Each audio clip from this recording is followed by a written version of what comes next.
In the farthest sweep of the north, past fjords crusted with ice and the endless anvils of storm, the village of Erdholm clung to the earth like a child fearful of the dark.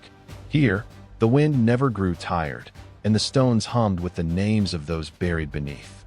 Tradition held that the gods walked beside the living, their shadows sometimes cast long and cold across the snow.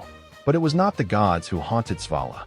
Svala, daughter of Morven the Bonebinder and Alessa the Keeper of Seeds, was born beneath the wolf star, the night sky pulsing green with northern lights that sharpened every sorrow. Her eyes were the color of old pine needles. On her 15th winter, her twin brother, Jorven, heart of her heart, laughter of her days, vanished into the northern woods under a moonless sky, taking with him their future, her peace, and a promise made before the god's shrine, never to leave one another alone. The villagers whispered, "The spirits beneath the mountain grow restless," they said. Jorven was touched by them from the start, marked by the fever and the strange luck that meant he always found the lost lamb or the buried spring. Svala listened, but did not answer. Her grief was silent, a hollow beneath her ribs that no breath could fill. Nightly she dreamt of him, clad in wolfskins, eyes glowing with starlight, peering through the birch trees. In the weeks after, Svala changed. Where once she danced at the festivals, leaping fire with the other girls, now she sat at the edge of flames and sang to herself songs that none remembered. Her mother watched with sorrow, her father with silent rage, for he too had lost more than he would ever confess. One evening, when the night was thick enough to choke, and the only sound was wind wailing through the cracks, Svala went to the god's stones beyond the village. She carried tokens, a raven's feather, a shard of Jorven's flute, a braid of her own hair. At the central stone, she whispered, voice catching, "If he is to be gone, let my heart go too. But if he lives, bound in this world or the next, give me the bones to find him." The stones thrummed, a pulse felt rather than heard. Foxfire flickered between them, gathering into the dim shape of a woman, tall, hair a banner of red, eyes with moons inside them. The apparition's voice was a storm over the sea. "Loss is not the end, child, but the door. Cross through it, if you dare." Svala did not flinch. "I will cross. I will tear every root, walk every barrow. I must know, why do the gods take brothers and leave sisters hollow?" The specter smiled, as if pleased by the boldness, and pressed a cold hand to Svala's brow. "Begin at the place where he vanished. The rest is forbidden until you have learned to listen." The vision dissipated. With dawn, Svala told nothing to her parents, but took up her brother's old spear and a pouch of barley bread. Quietly, she set out past the edge of Erdholm, into the wild that the elders called the end of days. The journey was worse than memory. The woods swallowed the horizon. Cold gnawed the joints. The forest was thick with old power, trees twisted into bent shapes, and from every branch hung the bones of birds, tied with moss. Songs drifted through the trunks, not in human tongue, but in the sharp language of pain and longing. Svala remembered her brother's tales of the white folk, those neither dead nor living, who wandered with grief so fierce it shaped the land around them. She mouthed prayers as she walked, though the prayers tasted like dust. On the third day, she found the old circle, a ruin of stones overgrown with wolf willow. Here, Jorven's tracks had vanished beneath fresh snow. Years ago, at the center, a tree grew, gnarled and black, split by lightning. On its trunk was carved a single rune, the sign of waiting. Svala slept at the foot of that tree. In her dream, wolves circled her, their eyes the color of her brothers. One spoke, "Grief is a chain and also a gift. If you offer your sorrow to the old gods, will you accept their gift, whatever it is?" She answered, "I would bear any pain to hold him again, or bury him true." Morning came with frost in her hair, but around her, the wolves lay, real and breathing, though no longer menacing. One, white-furred and huge, dropped a scrap of cloth at her feet. It was Jorven's, she knew by the patch, a symbol of their childhood game, the endless chase. Following the wolves, Svala moved deeper into the world's wounds. She traversed rivers choked with ice, hollows where spirits danced at dusk, and caverns where voices whispered in ancient dialects. In those places, she grew, not just older, but something other. Her grief loosened, reshaped itself into fierceness and deep attention. She learned that pain, when shared with the night and its silent gods, became purpose, a thread that led through darkness. The wolves became companions, silent but watchful, their presence at times a comfort and other times a warning. Each day, Svala found tokens, feathers, a crude wooden flute, a tattered boot, tokens that proved Jorvin had passed this way, and was perhaps not alone. After many weeks, at the edge of a valley where the ice never melted and the sun set in colors too bright for joy, Svala came to a house of bones. It waited at the world's rim, guarded by an old woman whose face was a roadmap of every sorrow ever sung in Erdholm. Inside were voices, hundreds of them, speaking the old stories, all of them stories of loss. Mothers, fathers, lovers, children. The old woman said, "You seek a brother, but find all loss here. If you would pass, you must give your voice to the chorus and speak of what you cannot bear to name." Svala knelt. For the first time, she wept, not just for Jorvin, but for herself, for her parents, for every empty seat at the feast, every story cut off mid-breath. When her voice was spent, the old woman nodded and handed her a single key, a fragment of horn inscribed with runes. "Go to the northernmost light. There, all who vanish are waiting to be told, one last time, who they were." Svala rose, lighter for the first time since that moonless night. Her quest was transformed. She would find Jorvin, yes, but she would also bind together the stories of all the lost who dwelled in shadow. She would carry their memories from the House of Bones to the Northern Light, and prove to the gods that to love and to lose is the oldest, bravest magic. She stepped out into the pale morning, a wolf at her side, the key wrapped in her hand, and the sound of her brother's laughter, part memory, part prophecy, echoing through the snow. The path from the House of Bones led northward and upward, into lands where legends claimed the very air was haunted by the breath of those left unremembered. Svala's every step was a prayer against despair. The cold bit through her boots. The wolf's shaggy body pressed against her side for warmth and reassurance. The horn key glimmered faintly, runes etched into its curve pulsing with an ancient rhythm she could not read but slowly began to sense. A music of longing older than words. Her first destination, Ranmark, a settlement perched on the cliffs above the sea, where the people were famed for both their silence and their skill in carving stone. As she arrived, she saw that the village was built upon grief, the walls inlaid with names and symbols, every house crowned with a stone effigy. Here, loss was not spoken, but engraved. Svala approached the central square, clutching the key. Elders paused in their carving to watch. A child ran up with a dog-shaped token and pressed it into her palm. "For the lost," was all the child said. That night, the stones seemed to hum with sorrow. Svala met the village rune keeper, Jern, who had buried 3 daughters in the last winter. His voice was worn thin from shaping both runes and stories.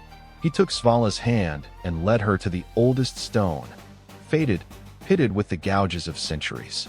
"If you would have the North's blessing, you must mark this stone with the sign of who you mourn," Jern told her, placing a carving knife, bone-handled and heavy, into her grasp. Svala hesitated, remembering her brother's easy movement, his smile, so different from her careful solitude. With trembling fingers she carved, not Jorvin's name, but a fleeting symbol, 2 wolves chasing a star. When she finished, the world seemed to pause.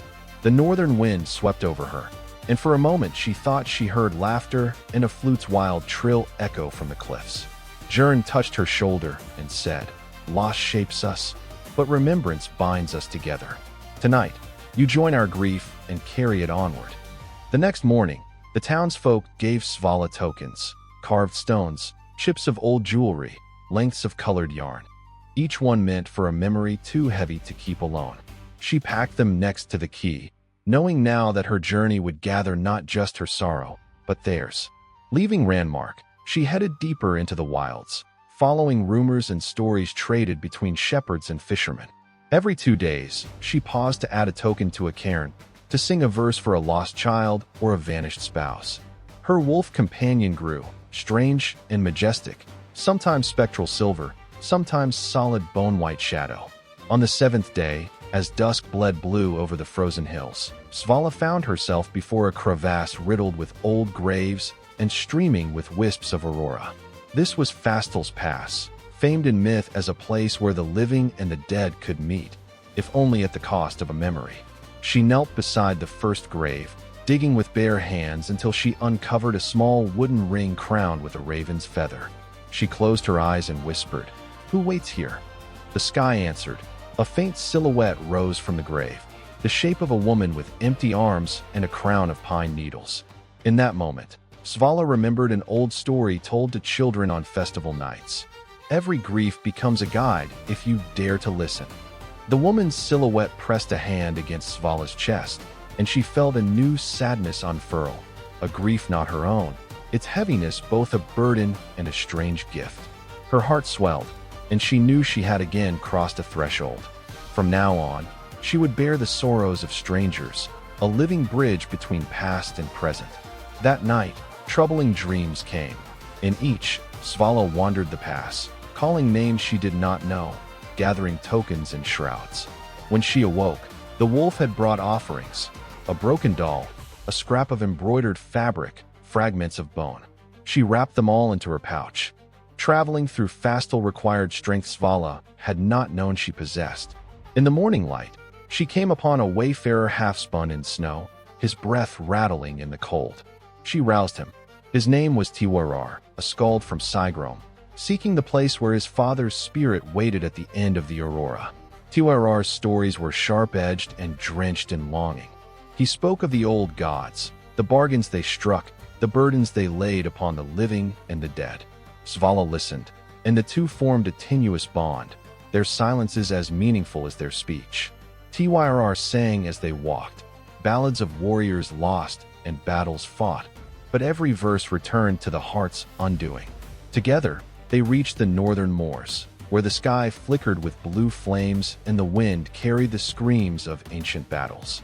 Here, it was said, stood the door of the vanished, a stone arch that appeared only to those whose grief had become both burden and power. The arch did not show itself at once, and Svala spent long nights beside Tyrr, sharing tales and tokens by firelight. She showed him the horn key. He showed her a silver coin marked with a wolf and a birch leaf, the last relic of his father.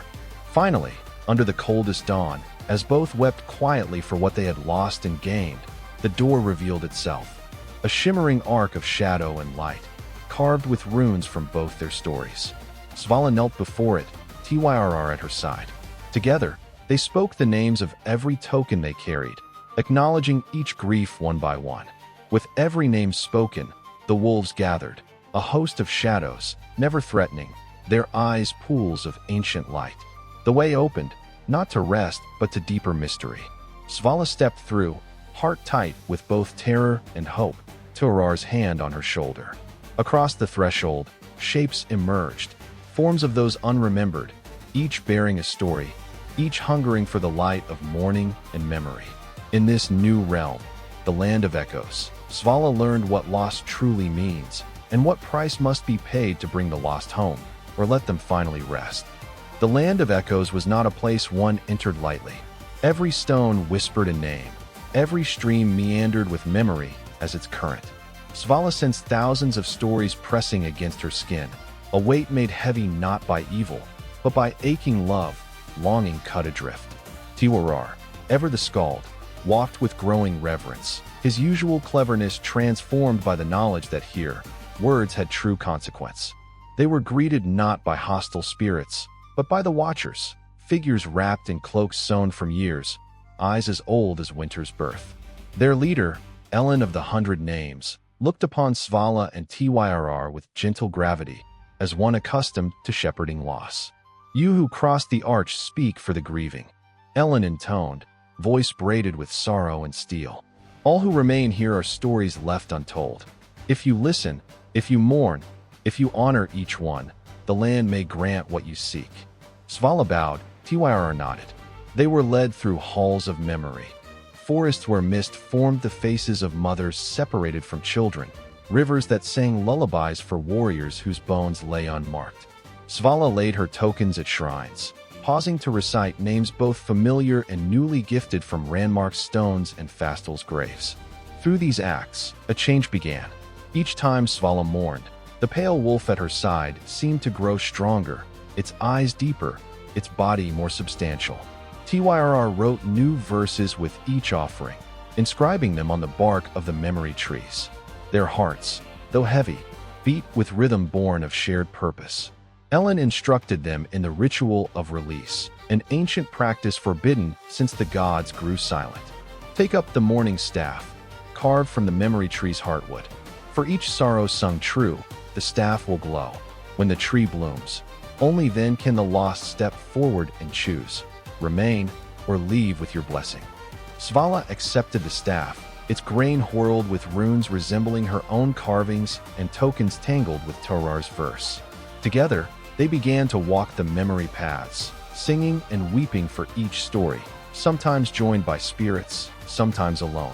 On the fourth night, storm winds gathered, and from among the watchers, a new presence emerged, a young child, face half bone, half shadow, clutching a doll Svala had found beside Fastal's pass. The child's voice was a whisper, "I am Tyrr. I waited so long the world forgot my name." Svala knelt. She took the child's hand, sang for her, and laid the doll on a mossy stone. The staff in Svala's hand glowed, a silvery blue that made Tyrr smile for the first time in centuries. Tyrr wrote a new verse in Tyrr's honor, a melody that swelled through the land of echoes until all the watchers sang along. As the ritual neared its culmination, Ellen led them to a clearing where the blooms of memory struggled through frost and shadow. Svala placed the staff at the heart of the grove. For each soul given voice, another blossom opened, some pale as bone, others bright as blood, all thrumming with warmth. A final test awaited. Svala and Tyrr must each speak aloud the one grief they feared to share. For Tyrr, the pain of a father gone for glory and never returned. For Svala, her secret doubt, what if Jorvin had not vanished, but fled, to escape the weight of her unwavering love? The staff glowed fiercely. The memory tree bloomed as if the dawn itself sang through its branches. With the ritual complete, Ellen stepped forward. "Now, name what you seek." Svala answered, "I wish to know if Jorvin remains bound by sorrow, or if he walks in freedom in the world beyond." Tyrr added, "I seek my father's blessing for the future I must make alone." The watchers closed their circle. The wolf at Svala's side sat steady, and for a moment, all was silent save the breath of possibility. Then, the boundaries parted. From the grove walked Jorvin, changed and radiant, no longer child or shade, but a form woven of memory and world. He knelt before Svala, hand pressed to her heart. Where grief is shared, love returns. The story we make together is the road home. Beside him appeared Tyrr's father, eyes grave but kind. He touched his son's brow. "Every verse sung from longing is a step toward wisdom, my son. I walk beside you now only in memory, but you need not fear the shadow. Light comes always." The watchers wept and sang. Svala embraced Jorvin, Tyrr his father. The staff and tree blazed, releasing all the gathered stories into the northern sky. Aurora borealis exploding overhead, their colors now shaped by every tale, every love, every loss. Ellen spoke. "You have shown the gods a truth they forgot. They do not own grief. It belongs to the living, the loving, and even the lost. Go now to the place where the world ends and begins. Carry these lessons, and shape the fate of all who wander." With tears and laughter, Svala bid farewell to Jorvin, who faded into the aurora with a smile full of forgiveness. Tyrr watched his father go, singing a verse of gladness and sorrow. Their wolf companion howled, no longer for mourning, but for a journey made whole. The heroes departed, ready to venture beyond the world's rim, to where even the gods must answer for the wounds of time.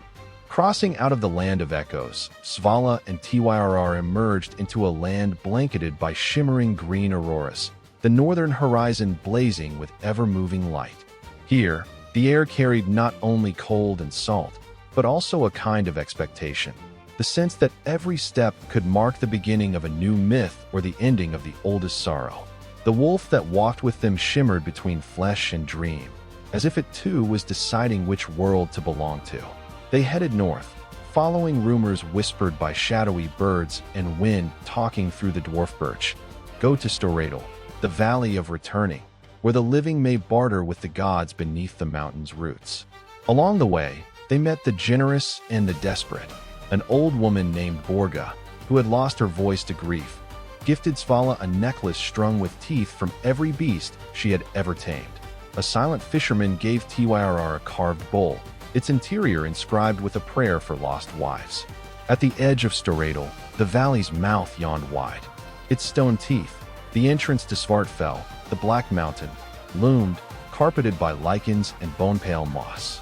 Here, custom demanded that travelers announce their intent in song or silence. Tyrr, true to form, sang the stories he and Svala carried. Children remembered, fathers forgiven, twins reunited, the burden and blessing of the morning staff. The gate's guardian, a woman carved of jet and fire, appeared as their song faded. Her eyes glowed with all the ancient light of the mountain. Only those who have honored lost pass here. To cross Svartfell, you each must surrender a memory sweeter than sorrow. Svala thought carefully. Clutching her necklace, she chose her memory of her first hunt with Jorvin, the sense of completeness that fleeting day of youth had brought. With pain, she pressed the memory into the guardian's hands. Tyrr offered his last recollection of his mother's laughter, the echo of it at dusk, before the clan fires, and the bowl given by the fisherman. The ground trembled, but the guardian smiled, soft with sympathy. Now enter, but know this. In Svartfell you will meet what you have hidden from the world, and from yourselves. Within the mountain, darkness was not empty, but alive. Echoes of their steps rebounded tenfold, each reverberation a shiver of souls. The wolf's eyes glowed blue, illuminating runes on the cave walls, stories of betrayal, bravery, and breakage. The cave narrowed, drawing them into a chamber where 3 doors waited, each marked by a symbol, a broken ring, a blooming tree, and a mirror reflecting not faces, but the sky's shifting light. From the darkness, 3 guides emerged, silent as shadow but familiar. The old woman Borga, voice now restored, speaking in riddles.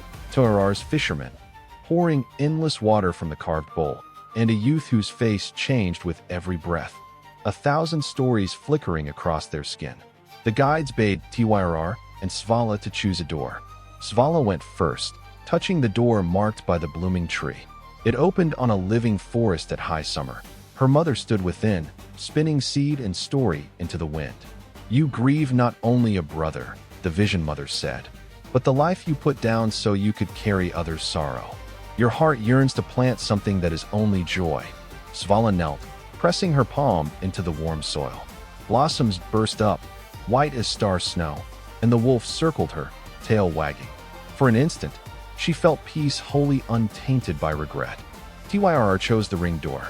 Stepping through, he found himself on the night the clan chose his path. His father was leaving, and he, just a boy, was offered a place at the feast or the fire. In the vision, he stood and refused to sing, unable to forgive his father or himself. But the vision twisted. This time, Tyrr spoke, naming his pain, and the clan embraced him, father and son united for a heart's beat. The fisherman guide hugged Tyrr, saying, "All endings await their song. Every journey closes when its words are sung without shame." When Tyrr and Svala emerged, visibly changed, the 3rd door swung open on its own. The youth guide entered, a place of mirrored sky where the aurora danced forever and beckoned both to follow. Here, all the memories and griefs they had gathered whirled overhead. Children's laughter, fathers' tears, lovers lost and found, songs half-finished, wolves howling into eternity. The youth guide became many, sometimes Jorvin, sometimes Toriel, sometimes the father or the old skald. Each spoke a phrase. Grief is not a chain, but a bridge. Love wounds and heals in the same breath. You must walk forward with empty hands and a full heart. The wolf howled, and the aurora flared so brilliantly the darkness burned away. They awoke. Outside, morning, on the far side of the mountain's mouth, jewelry and bowl gone, but eyes shining with understanding. All that was left inside was memory transformed. Scars become maps, loss becomes song, journey become legacy. Ahead, a faint trail led northward still, towards the tallest peak where the gods were said to come each winter solstice and listen to mortal hopes. Svala and Tyrr set out again, together and changed, hearts at last ready to face the place where longing meets dawn. The world above Svartfell was different, silent as if holding breath, pallid with morning's thin gold.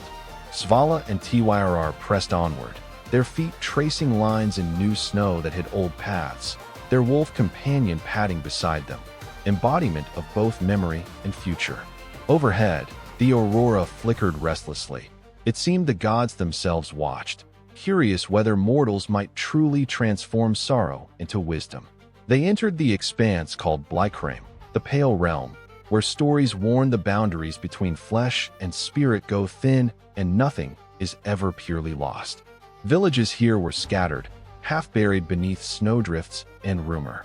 The travelers arrived in Freudal, a small settlement nestled amid stunted pines, its people wary but eager for news.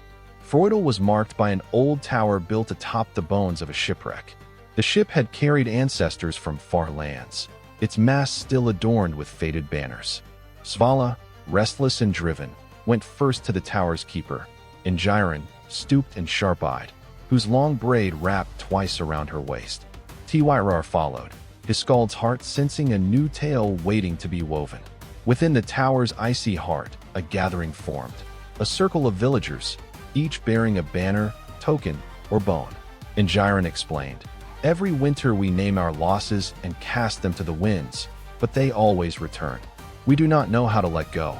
Svala stepped forward, offering her story not as a healing, but as the honest weight of what she carried, her brother's vanished form, her parents' shrinking hope, her voice given freely at the House of Bones. She described the ritual of release, and how naming was the first gift, not the final one.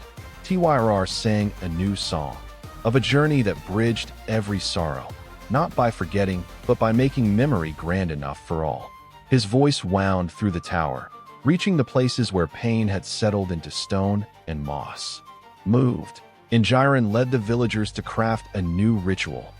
Each person would carve not the name of their loss, but the deed, the dream, the testimony of how that loss had shaped the living. Tokens were bound in ribbons and stacked atop the ship's mast. At dawn, the mast was set alight, smoke twisting beneath the aurora.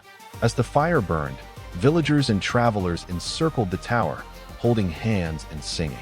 The wolf howled, and for the first time in years, the wind did not bring loss back, but instead carried a strange peace, a sense that every wound had found a place in the world's story. Later, Svala wandered from the flames and met a young woman, Bren, tending a battered harp by the frozen lake. Bren had lost not a person, but her ability to trust. Her music stolen by a betrayal she would not speak aloud. Svala asked, gently, "Do you wish it returned or remade?" Bren hesitated, then handed Svala the harp, its strings thin as breath. Svala plucked, a single note piercing the night, and the wolf pressed its head against Bren's knee. A vision came, Bren playing at a great festival, music not as it had been, but changed, sadder, richer, more truthful. "Loss is the root of every new art," Svala whispered. Tyrr, meanwhile, found in Freudal's library a torn scroll of myth, depicting the god Viking, who for 5 centuries wandered the Pale Realm, transforming each sorrow into a miracle, each tragedy into a tradition. The scroll ended with the line, "Let all who walk Blaikrame be both mourners and makers." The next morning, the villagers greeted the travelers with gifts, a carved fish, a knotted cord, a cup engraved with the names of the ritual's founders. Svala and Tyrr accepted, promising to carry the memory of Freudal wherever they went. Their time in Blaikrame ended with a final circle by the lake, wolf at their side, aurora blazing overhead. Tyrr sang, Bren played. Svala cast a token from Ingiron, a braid of snowgrass, into half-frozen water, sending it northward toward the world's edge.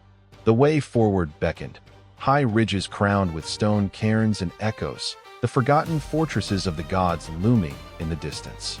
Svala felt her grief lighten a fraction more with each step. Tyrr's verses grew deeper, and the wolf was now almost always real. As Freudel disappeared behind them, the Pale Realm's lesson became clear. The true ritual is not letting go, but letting in. Ahead lay the enduring plateaus, where legend said all those who have lost everything are finally given a choice: to forget, to become, or to lead those still wandering.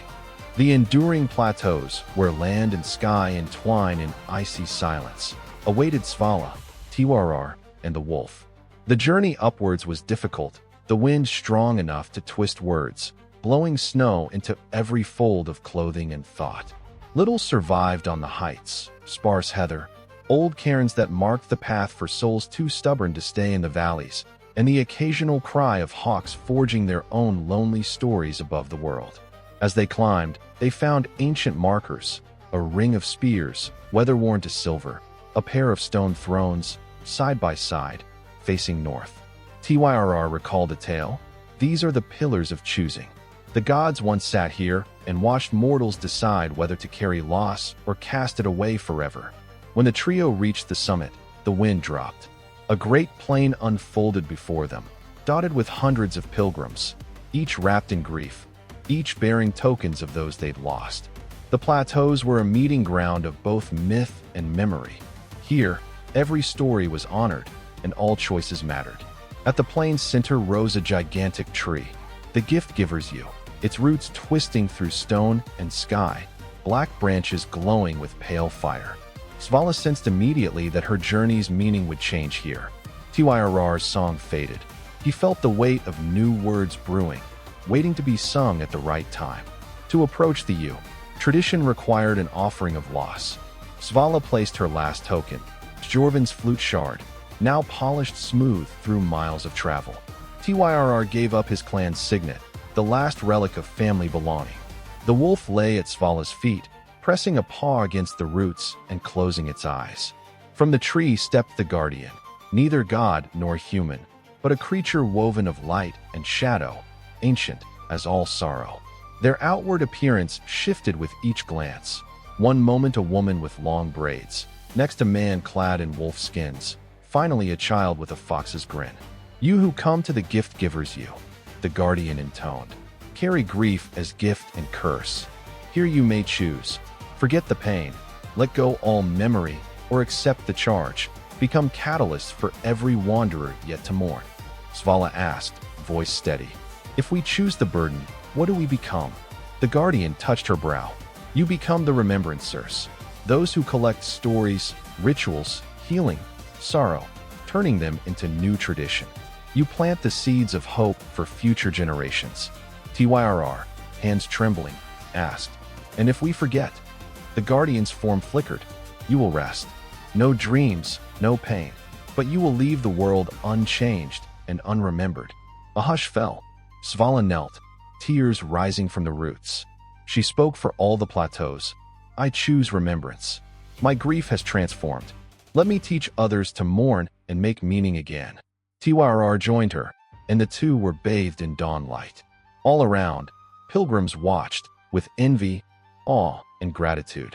The yew trembled, scattering brilliant seeds, white and black, gold and blue.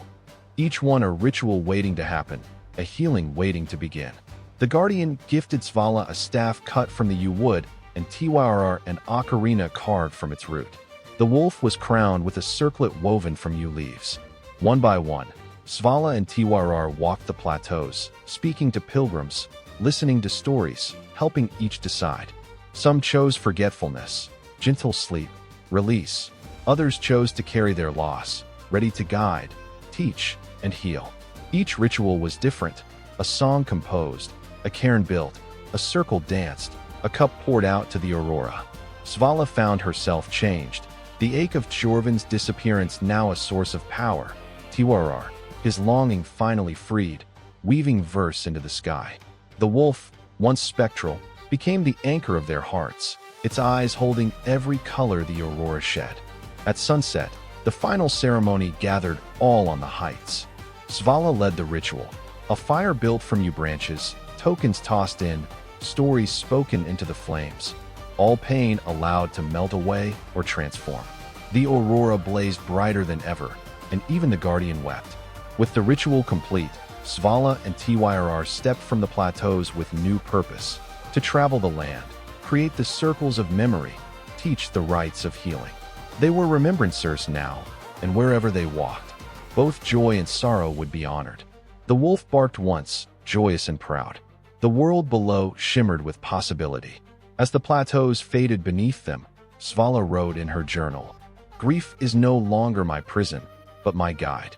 I walk now for everyone, lost and found, so that the story of pain and hope will never end." Ahead lay new villages, new stories, new losses, and new growth. For the first time, both Svala and Tyrr understood what the gods had always meant. Memory is timeless, love is duty, and the greatest gift is to keep the tale alive. Weeks turned into months as Svala, Tyrr, and the wolf descended from the enduring plateaus into the green rebirth of southern lands. Spring was coming, slowly, hesitantly, its thaw loosening the mountains but not yet the hearts of those below. Word of the remembrancers had traveled ahead of them in songs carried down from pilgrim to pilgrim, the two wanderers who spoke grief and turned it into living lore. They arrived first at Vesthav, a fishing village where the sea continually consumed more than it returned. Nets mended with shaking hands, faces salt-cracked and hollow from waiting. The first to greet them was a girl named Stria, her hands raw from hauling rope and her eyes too old for 13 winters. "You're the ones who sing the lost back to peace," she said simply. "If it's true, we need you." Svala followed Stria to the shore. A memorial of driftwood and bones lined the tide mark, 100 small names carved into weathered planks, each one claimed by storms. Svala felt the ache of it like an echo in her own breast. Tyrr brought forth his ocarina, its first true use since the U, and played. The sound carried far out over the surf, mournful but strangely bright, like tears that finally find voice. Villagers gathered. Svala spoke of cycles, how loss renews, how the sea gives what it takes. She asked each person to tell not only who they'd lost, but what they had learned from waiting. At first there was silence. Then one by one, the stories came, of courage, of cowardice, of love that stubbornly refused to decay. As night fell, the wolf stood among them, tail lowered, eyes steady, a living bridge between absence and presence. Under her guidance, they built a new ritual. Instead of leaving offerings to drift away unseen, they wove wreaths of sea grass and shells for each gone sailor, then cast them together, singing names until their voices merged into something stronger than morning. When dawn rose, the horizon shimmered, not an illusion, but rays tangled with the aurora itself. For the first time in generations, the sea felt merciful. That evening, Stria sat by Svala's fire. "How do you carry so many stories and not drown in them?" she asked. Svala smiled sadly. "You don't hold them on your back. You let them move through you. They change shape, and you with them." She touched her yew staff. Faint green light pulsed inside its grain. "Each story I take becomes a seed. It doesn't die. It grows somewhere else." "Then maybe," Stria whispered, "I'll grow too." The next morning, Tyrr sat apart, writing. Svala saw his parchment crowded with new verses, lines about children born into silence and women who mend storms into nets. "For them," he said, "not for the gods." It was the first time his song spoke wholly for the living, and Svala felt pride flicker between them like firelight. From Vesthav, they traveled inland through thawing forests and muddy hollow ways. Everywhere they went, remnants of war scarred the land. Charred halls, stones slick with forgotten names, banners half buried. Some villages refused them, others welcomed the chance to remember aloud. Where the old rites had been devoured by despair, Svala bent them back into shape, turning dirges into processions and burned feasts into shared storytelling. Tyrr's voice carried through rain and snow, the wolf padding quietly beside him, reminder of the promise binding them all. Weeks later, they reached Idvor, a valley once blessed by fertility, now cursed by famine. The people there refused to plant, saying the earth belonged to ghosts. At the valley's edge stood a blackened oak hung with charms fashioned from clay and bone, rattling like broken prayers. Svala approached it as one might approach an old friend. She placed her palm against the trunk and flinched at the cold running up her arm. It wasn't the ghost that feared life, but the living who refused to feed it. She spoke before the gathered villagers. The land remembers your love as much as your terror. Feed it with both. She struck her staff into the dirt. The wolf howled, and green light seeped from the soil, outlining old furrows. The people gasped as small tendrils of moss lit like embers, the earth stirring as if listening again. The remembrancers stayed 3 days, teaching new prayers built from harvest songs of both lament and rejoicing. When they left, Eidvor sang willingly to the fields again. As they continued northward, Svala began dreaming nightly of Jorvin, yet not as before. No longer the boy lost in fog, but a man whose eyes mirrored hers. In the dreams he spoke, though no sound reached her. Sometimes his lips said, "Not yet," sometimes, "Well done." She awoke each time feeling not haunted but guided. Tyrr, too, grew changed. His every tale now contained both laughter and sorrow, his verses less about gods and more about people who became divine only through endurance. He and Svala spoke little. Their silence was companionable, a braid of empathy stronger than speech. Summer crept across the land, almost unnoticed. The aurora still burned faintly by night, a promise of the north holding its vigil. One evening, encamped near a river mouth, Tyrr paused to watch Svala tracing runes in sand. "Do you still wish to find your brother?" he asked. "I don't know," she replied softly. "Some part of him walks already inside me. But perhaps there's something left to learn about why he was taken. Then we go where the taking began," Tyrr said, "back to the circle of wolves." The wolf lifted its head, as if understanding. Its fur shimmered with green light. They turned their path east, back toward Erdholm, the place where Svala's grief first took shape, and where now she would face its end not as mourner, but as remembrancer of all. After many months, they reached the borders of Erdholm, the land of Svala's birth and the cradle of her first heartbreak. The air seemed thinner here, the mountains taller, as if the heavens themselves bent low to listen. The villagers had endured harsh seasons since she left. Famine, storms, and strange dawns where the aurora twisted crimson instead of green. The old songs of Erdholm had lost their rhythm. People whispered that the world itself mourned something unfinished. Svala halted near the valley ridge, gazing down at the settlement. There, beyond the frozen rivers, she could trace the outlines of homes she once knew. Her parents' roof bowed beneath snow, the god's stones leaning under the weight of time. Every breath she took carried the scent of memory. Tyrr said quietly, "A story never ends until it comes home to where it began." The wolf trotted ahead as if it remembered the way too, pausing at the broken birch tree path that once led to the shrine of the wolf star. Together they descended. Villagers emerged, wary yet curious, drawn by the sight of the stranger woman carrying a yew staff and the man with the ocarina carved from root. Children clustered around the wolf, fascinated rather than frightened. Its fur flickered in shades of moonlight. It seemed that myths had been walking already among them. Among the faces, one stopped Svala's breath. Her mother, Alessa, standing frail but unbowed at the threshold, her shawl embroidered with tears and seed threads. Alessa looked long at her daughter, recognition blooming slow as thaw. Then she whispered, "I knew your grief would find its way home." Svala fell to her knees before her. All the strength she had carried through forests, storms, and endless sky melted into trembling. Alessa drew her close, the reunion silent but fierce. Tyrr turned slightly away, honoring their moment with quiet respect. That night, the villagers hosted a fire in Svala's honor. They remembered her as the huntress, the dreamer, the one who vanished into grief. Now she returned bearing the calm of mountains and the radiance of myth. Tyrr recited verses he had written along their road. Of the house of bones, the tree of the yew, the freeing of the sea people, and the rekindling of Eidvor's fields. The people listened, open-mouthed. As the fire burned down, the priest of Erdholm asked what gift she brought. Svala rose and planted her staff beside the flames. "Not answers," she said, "but remembrance. You have mourned as though grief were an end. I tell you, it is the seam where one life becomes many." She invited them to the shrine the next dawn. There, she promised, they would sing the first rite of the living and the lost together. At sunrise, the air trembled with frost and expectation. Svala led everyone to the godstones, a circle now half buried in snow, cracked and moss-laden. Here she had once begged for her brother's return. Now she stood not as a beggar, but as a vessel. They formed rings around her.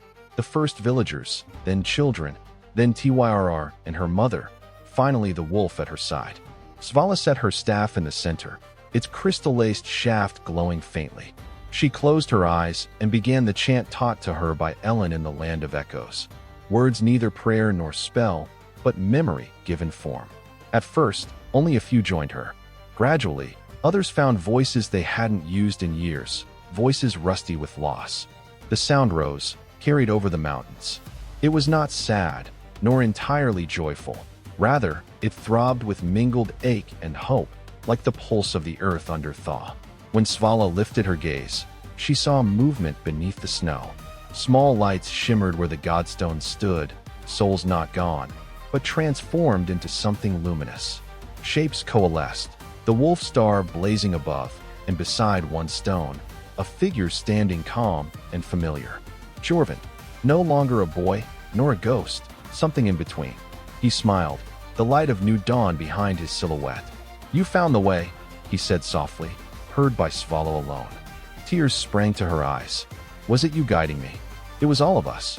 Every story you carried made the path visible. You turned mourning into map. I came to find you," she said, a catch in her throat. "And you did," he replied. "Everywhere you whispered, sang, carved, you freed part of me from silence." As she reached toward him, snow spiraled around his form. He stepped closer until warmth brushed her hands. "Now, Svala, let me rest in remembering. No ending is still, but this one is kind." He placed 2 fingers against her forehead. A rush of vision flooded her. Her childhood laughter, their hunts, their mother's voice. Everything broken now whole in memory. When she looked again, Tjorven was gone, leaving only a faint trail of starlight spiraling upward. The wolf howled once, long, mournful, and triumphant. The villagers bowed their heads. Tyrr wept unashamed. Svala wiped her eyes and faced them. "You have seen what loss becomes when we give it meaning. Let this ceremony stand forever. Whenever a soul fades, carve not only their name, but what you continue because of them." Elessa pressed her daughter's hand. "You've brought the dead home through the living." That night, under the dancing auroras, the people of Erdholm built their circle of remembrance. Runestones carved with acts rather than names.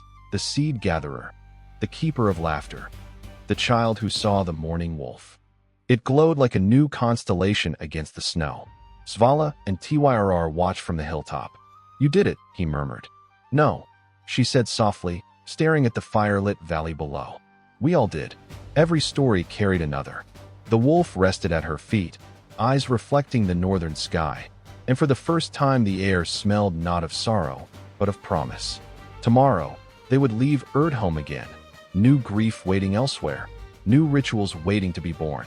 But tonight, for the first time, they were not journeys of pain. They were guardians of memory, keepers of the oldest and tenderest flame. The morning after the circle of remembrance was consecrated, a strange quiet held the land. Snow softened into silver mist, and pale sunlight filtered over Erdholm's ridges. The villagers slept with lighter hearts, dreaming of those they had thought forever gone. For Svala, peace did not come. The dreams of Tjorven had ceased, but now she heard a distinct call rising from the north, a song at the edge of the horizon, deeper and older than human voices. She woke Tyrr. "There's one journey left," she said. He nodded at once, as if he already knew. "The sea," he murmured. "Every song ends where all rivers meet." So they left before dawn, Svala, Tyrr, and the wolf. Their path led along the frostwind coast, through ruined fortresses and endless ice fields whose silence could swallow thought. Each night, they made camp beneath green ribbons of aurora, each morning walking farther until the world ahead shimmered like glass. There, the edge of the North Sea waited, a place legends named Skjoldhav, the Shield Haven, where gods, mortals, and the dead once bargained for creation itself. By the 5th day, the sound of surf arrived, a low thunder muffled by drifting snow. The sea stretched out in fractured sheets of ice floes, water like black crystal between them. In the distance rose standing stones, carved with runes Svala had never seen. Circles within circles, script that seemed to move even when she looked away. When they reached them, Tyrr fell silent. In the heart of those monoliths stood a single throne of ice and driftwood intertwined, empty but radiating power. On the ground before it burned a fire with no smoke, feeding from the air alone. From that fire rose a figure neither spirit nor god but presence itself, vast, ancient, compassionate, terrible. A voice filled the wind and water at once. So you are the one who has walked from grief to creation. Svala stood firm, though her knees trembled. I am the child of the wolf star, the sister of a boy once lost to the dark. I have carried the stories of the morning, and I will not uncarry them. Who speaks to me from flame and sea? The voice softened, becoming almost human. I am the memory of what even gods have tried to forget, the mother of endings. The sea around them rippled as the form resolved, a woman cloaked in waves, her hair braided with ice and bone, eyes mirroring all the sorrow ever cried upon the world. Svala lowered her gaze, grief and awe twisting inside her chest. Tyrr clutched his ocarina, but did not play. The mother of endings regarded them. Long ago, when humans learned to weep, we gods learned envy. Your kind made beauty from pain. We made only distance. Yet now, because you have gathered what was broken and turned it into binding, I must ask, will you teach even us what it means to remember? Svala met the goddess's eyes. You created the seas where we scatter our dead. They always return to you. You already remember. A shadow of a smile crossed the divine face. We hold knowledge, not remembrance. Knowledge preserves form. Only love preserves meaning. That is what we lost. That is what you bring. The wolf stepped forward between them, head high. The goddess reached down to stroke its fur. This one is the bridge between breaths, she whispered. Shaped from every soul you freed, living in both worlds. It has come to carry your final offering.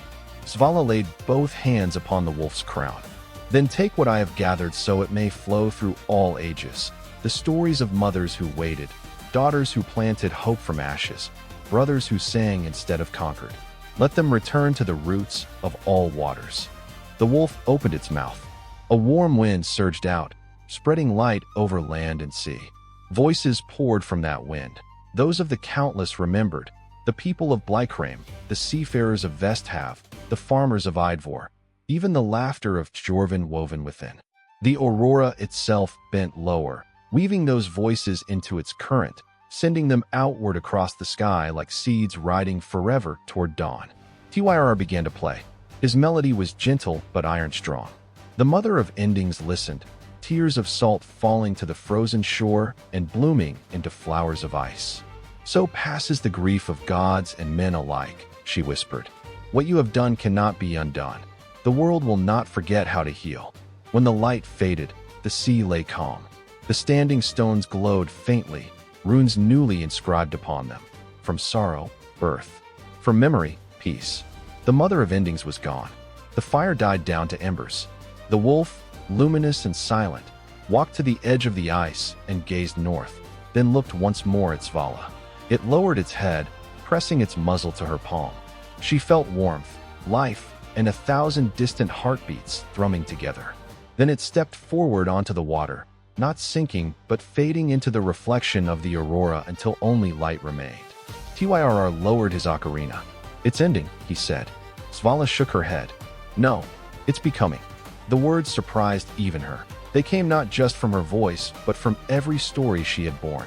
They built a cairn of black stones on the shore, carved the wolf's form atop it, and lit a single fire to burn until dawn. As the first light touched the horizon, they stood together in silence. Every loss they had carried was now part of the world's breath. Every name they had spoken was now a color in the sky. And in that stillness, Svala understood. Grief was not a trial the living must survive. It was the inheritance of being alive, proof that love once found shape and dared to remain. She turned to Tyrr. We've done all we can here. It's time to bring what we've learned back to those who will need it next. He smiled through tears. Our saga becomes theirs. They turned from the frozen sea, walking south beneath the paling ribbons of dawn. two storytellers carrying the eternal pulse of remembrance, their footprints already filling with snow. The sea behind them sighed once, content, and the aurora rose higher, a river of voices flowing forever. Years passed, and the world changed. Seasons softened where they once cut to the bone. New rites rose in villages along the fjords, rites of remembrance wrought from the songs Svala and Tyrr taught. Across the north, the feasts of memory replaced the feasts of conquest. The deepest wounds became the richest soil. Children were told not merely of the gods, but of the two travelers and their wolf who turned grief into living fire. In their stories, Svala was the keeper of truth, Tyrr, the singer of souls, the wolf, the spirit that walked between breath and memory. By the time gray streaked Tyrr's hair and age traced Svala's face with quiet strength, they were no longer wanderers, but teachers. In Deep Mere, a village built near the confluence of rivers, they founded what came to be called the Circle of Tales. People gathered there from far coasts and valleys to share what they had lost, to honor what they could preserve, and to plant new myths in the heart of the old. From these gatherings, the world learned to name love without fear, to bury the dead without surrender. Warriors carried memory tokens onto battlefields, carving vows not for victory, but for reunion beyond silence. Mothers whispered lullabies knowing the words would travel through generations, as seeds travel through snow. Svala could have been content with what had been built, but she kept one final promise. Each year, at winter's first aurora, she climbed the northern ridge alone with her staff to light the beacon of wolves, a pyre of clear stones and driftwood that burned without flame, calling to all who still mourned unseen. The glow lasted 3 days. Villagers said that on those nights, white wolves walked quietly between homes, leaving paw prints of starlight by every threshold. One such winter, Tyrr did not come to the ceremony. His place by the fire stayed empty. At dawn, the villagers found his ocarina resting at the shrine, a single note carved into the wood. All sound returns to silence, but silence remembers. Svala carried the instrument with her as she returned alone to the slopes above Deep Mere. There, beneath the frost-veined sky, she understood what had always waited at the saga's end. Every journey drawn from loss must in time return what it has gathered. That night, the aurora rose more brilliant than she had ever seen, green edged with gold, whispering with the voices of all she had met. Toriel and Jern, Ellen and Ingiron, her mother Alessa, even Tyrr's laughter threading between the stars. And higher still, she sensed Jorvin, not a ghost now, but a part of the wind itself. She spoke softly to the heavens. I am not finished, but I am whole.